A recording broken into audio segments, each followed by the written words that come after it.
بنانے میں ہماری ہر طرح سے مدد کریں گے۔ مائک نمبر 1 میں اگر کوئی غیر مسلم بھائی ہو تو میں والنٹیئر حضرات سے گزارش کروں گا کہ وہ ان کو موقع دیں۔ Dilip Kalantri, I am a businessman. میرے کافی مسلم فرینڈس تھے، وہ اکثر کہتے تھے مجھے کہ اسلام میں بیعت سے دھندا مطلب پیسہ لے کے دھندا کرنا غلط ہے۔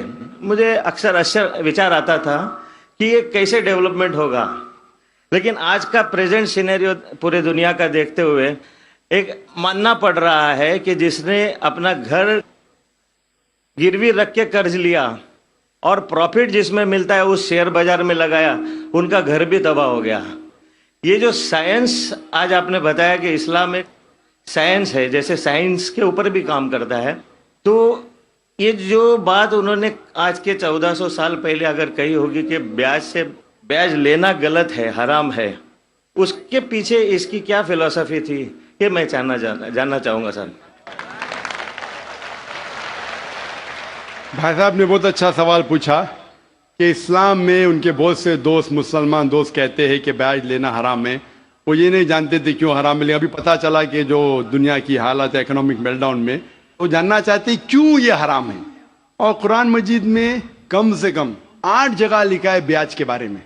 تو بیاج لفظ ہے عربی میں ربا، سورہ نساء میں، سورہ عمران میں، اور کہا گیا ہے سورہ بقرہ میں سورہ نمبر 2 آیت نمبر 278 اور 279 میں کہ آپ بیاج سے دور ہو، اور جو کوئی بیاج سے دور نہیں ہوگا اللہ اور اللہ کے رسول ان پر اعلان جنگ کریں گے۔ بیاج اتنی بری بات ہے، گناہ کبیرہ ہے، اور گناہ کبیرہ میں امام الذہبی نے اسے 11ویں نمبر پہ رکھا، 70 گناہ کبیرہ میں 11ویں نمبر پہ رکھا۔ بھائی صاحب پوچھے کیوں برا ہے؟ کیونکہ بیاج سے امیر آدمی اور امیر ہوتا ہے، غریب آدمی اور غریب بنتا ہے۔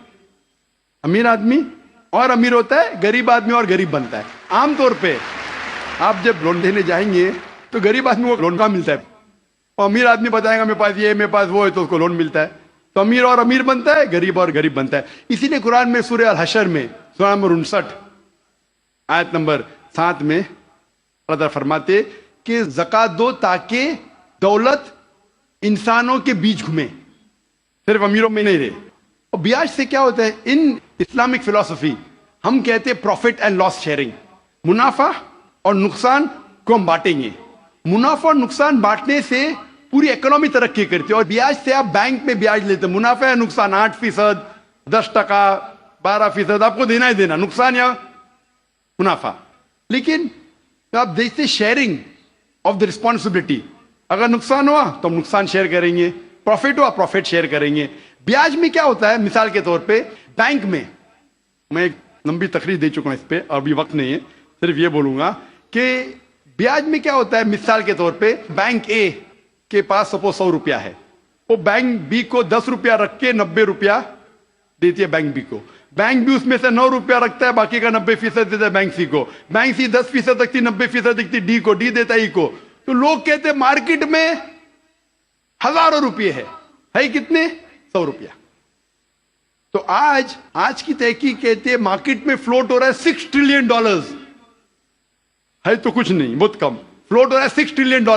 ایک جن بیٹھتا ہے سب لوگ بیٹھنے شروع ہوتے۔ لیمین بردرز، کون سوچ سکتا تھا کہ لیمین بردر نمبر 1 بیٹھ جائے گا، اس کے بعد سٹی گروپ، ایک بیٹا سب بیٹھتے گئے پوری دنیا میں ایک کے بعد ایک۔ تو کیونکہ it doesn't improve the society.